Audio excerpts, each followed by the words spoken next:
Hi, my name is Todd Henry. I'm about to have a productive conversation with Mike Vardy. Welcome to A Productive Conversation. It's me, Mike Vardy, and Todd Henry is returning for another productive conversation, which I can say because every time Todd has joined me on the program, the conversations have been productive. He's the author of several books, and his latest book, The Daily Creative, is what we talk about today. We talk about what it was like to put this book together, as well as where it fits in his overall body of work. And then we walk through how you should go through the book, and then we take certain passages of the book and discuss them. It's a fun and productive conversation that you don't want to miss. And we kick it off by talking about, of course, every time I talk to Todd, we talk about the Cincinnati Bengals. Time for a productive conversation with Todd Henry. Enjoy. Todd Henry, it's great to have you back on the program again. It's been a while since we've chatted. I think it was when Louder with Words came out, if I remember correctly. Yeah, boy, that was a while ago. That was, I guess, 6 years ago, 7 years ago now. Yeah, So yeah, it's great to be back. You've had a real body of work with the books you've put out over the years. And the latest book is, it just came out as we're recording this. It's called The Daily Creative, a practical guide for staying prolific, brilliant, and healthy. So the first thing I want to bring up as we get into this conversation is, why does this book go here in your overall oeuvre of the work you've done? Because you've written, Die Empty, again, Louder Than Words, The Accidental Creative. It draws me to this video that we'll actually link to in the show notes of Quentin Tarantino's 10 films, right? Like the whole, he's only going to do 10 films, and it's the body of work that matters. So where does this fit in to your body of work? Is it more of the through line that's been consistent, or is it this is the time to put this out there? I'm just curious about your mindset around this. Well, the answer is yes. Actually, both of those things are correct statements. So let me explain. First of all, this book is really an encapsulation of the last 15 years of my life and my work. So all of my other books, I've written 5 other books at this point, and all of them were, that sort of 300-page big idea business book about creativity or leadership or collaboration or, putting your best work into the world. And each of them kind of occupies its own space. Each one sort of addresses a specific idea. What I wanted to do is create something that encapsulated all of those ideas and gave people practical, daily, bite-sized insights from all of those books and challenge them to apply them on a daily basis. The last thing that you want to do when someone is drowning is toss them a 300-page manual about how to swim better. And I really feel like, for many of us, the last couple of years, we've been not so much swimming, but drowning in the uncertainty and a lot of what's been thrown at us globally, through the pandemic and economically and what's going on in the marketplace. And, we're all trying to navigate our way to the next place, whatever that looks like. So what I wanted to do was just give people a really simple, practical guidebook that would not teach them a bunch of new things, but probably remind them of some things that they already know or suspect, but maybe either didn't have language for or had forgotten. And so they're swimming, they're trying to swim, but they're kind of drowning. And I just wanted to toss them a couple of little life preservers and say, hey, remember this thing about, building study time into your life so that you have stimulus to come up with ideas. Hey, remember this thing about how important it is to understand the unique value you bring and what is the unique value and how can you apply that to your work today? Things like that. Those are things we all know, but we often forget in the hustle and bustle of life, especially over the last couple of years. And actually, that brings up a really good follow-up question.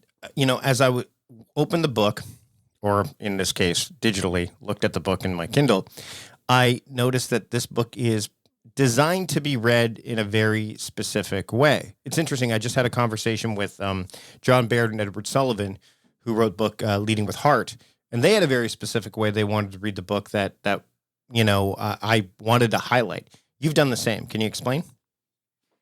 Yeah. So one of the things that has been a part of my study time for the last 20 years are daily readers, books that I sort of dip into every day a little bit, maybe take about 2 to 5 minutes to interact with, but that always provide me with some kind of insight, some kind of application for the day.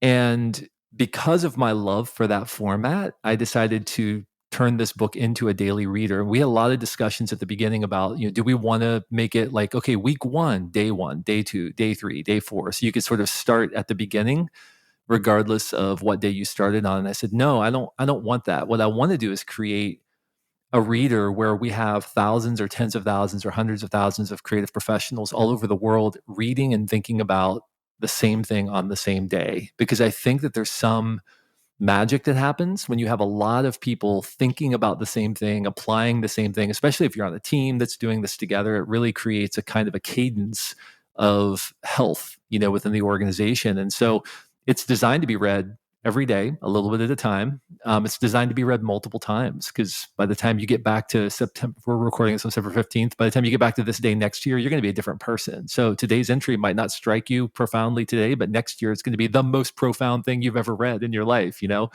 And so it's designed to be that kind of constant companion for people who have to solve problems every day. And that was a very intentional decision. Also, the other thing that's unique about it is we didn't write it with any specific themes in mind, meaning it's not like this week is focus week, next week is time week. Instead, we wanted to surprise people every day, because that's how life comes at us. It's not like, oh, this week I get to just, deal with focus in my life and work. No, I mean, we're constantly being bombarded with new things, and so we wanted each day to feel a little bit like a package that they were opening. The reader was opening every day, and that was intentional on my part as well. I am reading this book along with everyone else who's reading it right now, because I realized, and I'm sure you've done the same thing many times with your work. I created the book that I needed right now. And so it's been really helpful to me. Even today's entry was about cover bands. I was just going to get to that. Yeah. I was just going to get to that, because I'm like, well, today's entry is about cover bands don't change the world. And I'm like, that's been your like signature sign off for the podcast, that, and like cover bands don't change the world, Let's touch on that. I want to go through some of the entries. And I want to start with that one. So let's start with today. If someone's if just for those that are listening to this publicly, we're recording this live for the members of my TimeCrafting Trust community. We'll have a link in the show notes on how you can join that community if you'd like. But today is September 15th, and the entry is cover bands don't change the world. So can you kind of dive into that a little bit? Because it's been a signature, phrase of yours for all the time I've known you. It has. I mean, that's the way I've signed off the Accidental Creative Podcast since 2005, right? So 17 years now, we've been closing the podcast with that phrase. I've missed it a couple of times, that people always remind me when I miss it. They're like, hey, I didn't hear that at the end. That's not to say that cover bands don't have value. For those who don't know, a cover band is a band that plays other people's music, right? So think, dance, party bands, things like that. You go in, they play all the greatest hits, everything's fine. It's not that they don't add value. They serve a purpose for sure. But people don't remember the band, they remember the music. The music is what really transformed the world. That's the unique value that was put into the world, the something unique that somebody created. Cover bands are people who just are mimicking that value that other people have already created at some point. And people always say, well, what about the Beatles? The Beatles were a cover band. Well, yeah, they were at first, but they eventually navigated their way into being an original music band that obviously transformed the world. And now there are all these Beatles cover bands, right? Copying the value that they created. That phrase is really just designed to remind people there is something unique that you offer the world. There's some unique perspective, combination of passion, skills, experiences that you bring to the world that other people are unable to bring. They're never going to be able to bring it, because you have a unique perspective and a unique platform to be able to do that. So if you don't bring it to the world, nobody's going to bring it to the world. And so that phrase for me just encapsulates that sentiment of we all have to figure out, what is the unique value that I bring to the marketplace or to the people around me? And how can I consistently bring that every single day? By the way, that's not something you sit around and think about and come up with. It's something you're going to observe over time. It's a pattern that will play out in your life and your work. It develops like film in a dark room, not like an instant photo. So if we pay attention to the patterns over time, we can begin to discover those unique things that we bring and begin to apply them more consistently. And it's interesting because you bring up like the idea of cover bands. There's some cover bands, to your point, that they generally don't change the world, but there's some bands that have decided to take covers and throw their own unique spin on them and be, sure. Yeah, like Walk Off the Earth, for example, Dread Zeppelin back in the day, and that's or even hell, Weird Al Yankovic. I mean, to a degree, that would be, but to your point, it's the rotes. It's when it's too rote, when you don't add your own spin to it, when you don't, and Absolutely. all of those artists that I just mentioned did create their own music. It was almost like it was a vessel for them initially. Oh, absolutely. So playing covers is Yeah. not the same thing as being a cover band, right? Right. So everybody over time, the way that we grow creatively in our craft, whatever our craft is, if we're a marketer, if we're a designer, if we're whatever, the way that we grow is by emulating other people. We copy other people in order to develop the basic chops that we need in order to be able to do our work. At some point, though, we have to diverge. We have to move off in a new direction, begin adding our unique perspective, our unique value, if we want to build that body of work that stands as a reflection of us, not just as a sort of a copycat of someone else. So that's a great example. I mean, someone can, most great artists start off as cover bands because they're building the basic platform. I mean, Steve Earle said basically all we did was rewrite the same songs over and over and over again until we found our voice, right? Yeah. We rewrote other people's songs. Stephen King talked about how he would copy Combat Casey comics into little blue notebooks. He would write them word for word and just copy, what somebody else had already written as a way of sort of absorbing what great language, great prose, great flow feels like. There's nothing wrong with that, but at some point we have to step out and begin doing our own thing. Well, yeah, it's like what's that Bruce Lee quote? Absorb what's useful, discard what doesn't add your own. Like in a lot of ways. Now I want to now let's go back to the dates though. So as you go through each, I'm gonna rhyme off a couple of dates that mean something to me as I went through the book. So one is my birthday, July 3rd, and peace was what came up, and the way the book is written, just to give everybody a sense, it's not just like like those flip a day calendar kind of things where it's like just a quote or something like that. Like there's something there. So when you talked about peace, and again, you brought this up earlier. You don't always remember what you wrote. You always have to revisit it. When you think about peace, you brought up something that maybe people don't think about peace from that angle, especially when it comes to the aspect of creativity. So can we dive into that a little bit? Yeah, of course. Yeah. So, and by the way, there are 366 entries. So sooner or later, you're probably going to stumble across one that I'm like, I don't remember what I wrote about that, but I do remember this because it's something I teach very often, which is that peace is when most people say I want peace. What they really mean is I want you to do things the way I want you to do them, and I want us to not have any conflict. That's not peace. Peace is order. Peace means that things are put in order and that there's a kind of a wholeness, a health to our world. And that's the kind of peace we should be pursuing in our work, which is kind of an order or kind of a health. In Hebrew tradition, the word shalom, right, is this word peace, which it means more than just I have everything the way I want it and don't mess it up. Don't upset the apple cart, which is how we often talk about peace. What we really want is order, which means that things are in an ordered place. There's a kind of a wholeness and a health. And that's the kind of peace we should pursue in our life, in our work, in our systems, in our creating. I think that's really what we're aiming for.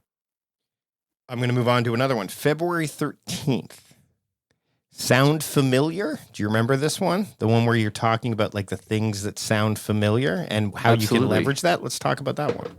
Yeah. So, a lot of the best ideas for our work are not going to come from staring harder at the problem. They're going to come from looking outside of the area around the problem. And sometimes one of the best ways to do that is to look at similar problems, other problems that have been solved in the past by other people, to begin exploring sympathies and affinities. So who else has solved a problem like this? How did they do it? What can I learn from that? What can I apply to the problem? And also, by the way, some of your best ideas are going to be ideas maybe you've already had in the past and you don't even think about because you're not paying attention to them. Maybe they're problems that you came up with solutions for a long time ago, but you discarded into the creative trash heap. You discarded all of these great ideas. Maybe it's time to go back and dig some of those up and ask, hey, might some of these help me solve this problem? Again, nothing brand new, but these are things that we know that we probably should do, but we often forget about when we're in the hustle and bustle of daily life and work. Okay, so here's because that's happened to me. Like ideas that I've brought to that I've let go, and then all of a sudden they come back around. I'm like, wait a minute, I had that idea before, but I didn't do anything with it. That's a signal. So let me ask you, was this book something that came up a long time ago and it revisited, like it reared its head and you're like, I need to, now is the time. Did it present itself on multiple occasions or was it just, at the right place at the right time? And to me, I I think I know the answer, but I'd love to hear your thoughts. So it's both. The answer is both. Yes, I've had this idea for a long time, but it's taken me a while to build to the place where I have a body of work that's substantial enough, where I have a wide enough range of things I can draw from to do 366 entries, right? So the answer is kind of both. What I'm really excited about with this book is I have something to talk about every single day. As you know very well, like when you write a book, it's basically here's the big idea of the book, and you give the same talking points over and over again. For me, Herding Tigers was stability and challenge, and here's how we lose trust with our team, and here's how we build trust with the team, and here's how we protect time and energy, and that's fine. But it was a very finite set of ideas. With this book, it's like I open it up every day and I'm like, oh, today it's cover bands. Yesterday it was something else. Tomorrow's going to be something else. And it's great because it feels like I have something new that I can kind of trumpet and talk about every single day. And it's all drawn from the larger scope of my body of work. And 2 days ago, you talked about focus, function, and fire on September 13th. Yeah. That was something that I don't ever think I've heard you talk about before. Or if I have, you've been so prolific that it might have just flown by. So can you talk a bit about that? Yeah. So those are the three. I wrote about this in Herding Tigers, actually, my book about creative leadership. These are the three areas that leaders are specifically responsible for, but also that we as creative pros have to monitor. So focus is how we allocate our finite attention, how we define the problems that we're trying to solve. Function is how we accomplish those problems. So our systems, metrics, mechanisms by which we accomplish the problems. And fire is the deeper why, or the grand vision within which those problems fit. When there is a misalignment between those three elements, which, by the way, I had an interesting insight the other day when I was reading this. I realized, there are a couple of areas of my life where these three things are not aligned properly. So again, back to the doctor, take your own medicine, doctor, heal yourself kind of thing. Mm-hmm. So when you have, for example, when you have a deep understanding of the fire part, the why part, the deeper sense of why this matters, what's fueling and firing this work in your life, often what I find is my function piece becomes unnecessarily complex. I'm spinning my wheels. I'm inventing things. I'm inventing work because I'm trying to get to the end goal, but I don't understand really how that problem nests within a deeper sense of why I'm doing my work to begin with. And so things become needlessly complex. When I lack focus, the same thing happens. Or when I lack focus, I'm not allocating my attention to the right place, or I'm not defining the problem properly. I lose sense of my deeper why, my deeper sense of purpose, and why I'm doing the work to begin with. So simply sitting down and consistently asking yourself, what problems am I largely accountable for solving right now? Because our minds aren't wired to do projects. Our minds are wired to solve problems. They didn't, nobody thousands of years ago was saying, oh, look, there's a cave. I think I should start a project. Where's my tablet that I can chisel a task list into? No, they're thinking, I'm hungry, I'm cold, I need a place to hide because there's something about to eat me. That cave looks like a great place to solve that problem. That's what we're wired to do, to solve problems. So if we don't clearly understand the problems we're solving every day, then we're going to get off the rails. If we don't have systems in place that are complex enough to support our ambitions from an infrastructure standpoint, but simple enough that they don't provide needless hurdles to jump, and if we don't have a deeper sense of how that work fits within the grander scheme of why we're on this planet, but also just why we're doing this work, why we're solving this problem to begin with, then we're going to struggle. So just sitting down and analyzing those three things, focus, function, fire, can really help ensure that you're putting your finite resources in the right place. This actually, as you're sharing this, it had me thinking about this idea of tempering ambition. You're creative, you're prolific. You've been putting together, it's not like you're not a fountain of ideas. Things have come, you wrote, like you said, 366 days worth of, creative medicine, for lack of a better term. I'll just, that's my wording, not yours. But when I think about the book Die Empty and the idea of when you're no longer here, the tank should be empty. I find that, and I'd love to get your thoughts on this. I find that people really try to do as much as possible in short a time span as possible because they're afraid that they don't have time. Like, I better do it now because tomorrow's not guaranteed. That message that we've had, live for today because tomorrow isn't guaranteed, which I think it's been corrupted over time and things like that. When you think about the combination of the daily creative with Die Empty, what's the relationship that those two books you think has for a reader who, because Die Empty was a book that a lot of people talked about, like the idea, like it was, and now you've got this other book that's saying like every day here's a message. Like, what's the relationship between those two books? Maybe that the reader should take into account if they're looking at them in conjunction with your greater body of work overall. Yeah, I would say daily or Die Empty is the what, right? And daily creative is the how, maybe. Meaning